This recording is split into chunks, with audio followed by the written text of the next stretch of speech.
ദോയ transgenders arts and charitable സൊസൈറ്റിയുടെ executive മീറ്റിംഗും general body മീറ്റിംഗും നടന്നിരുന്നു. Queen and king of the 2024 നടത്തിപ്പിനെ കുറിച്ചായിരുന്നു പ്രധാന ചർച്ച.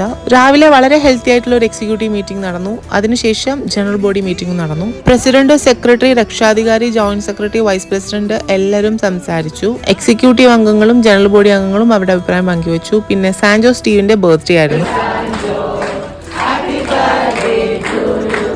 വിളംബരം ദോഹ 2024 സക്സസിനെ കുറിച്ചും അതിൽ ഞങ്ങളോടൊപ്പം സഹകരിച്ച ഒരുപാട് പേർക്ക് ആദരവ് നൽകി ആദരിക്കുകയും ചെയ്തിരുന്നു. ID കാർഡ് കിട്ടാത്ത മെമ്പേഴ്സിന് ID കാർഡ് വിതരണവും നടത്തിയിരുന്നു കേട്ടോ. പുതുതായി വന്ന മെമ്പേഴ്സിനൊക്കെ ഇൻട്രൊഡ്യൂസ് ചെയ്തിട്ട് അവരെ ദോഹയിലേക്ക് വെൽക്കം ചെയ്തിരുന്നു. എക്സിക്യൂട്ടീവിൽ നിന്നും ഒരാൾ പുറത്തു പോയപ്പോൾ പുതിയൊരാൾ തെരഞ്ഞെടുത്തു. അത് സാൻജോ സ്റ്റീവ് ആയിരുന്നു. സാൻജോ സ്റ്റീവിന്റെ ബർത്ത്ഡേയുടെ അന്ന് തന്നെ എക്സിക്യൂട്ടീവിലേക്ക് അംഗത്വം കിട്ടിയത് വലിയൊരു സന്തോഷമുള്ള കാര്യം തന്നെയായിരുന്നു കേട്ടോ. വളരെ ഹെൽത്തി ആയിട്ടുള്ള ഒരു പൊതുചർച്ചയ്ക്ക് ശേഷം സഞ്ജന ചന്ദ്രൻ വോട്ട് ഓഫ് താങ്ക്സ് പറഞ്ഞു. ജൂലൈ 2 ഇവന്റിന് നിങ്ങൾ എല്ലാവരും എക്സൈറ്റഡ് അല്ലേ?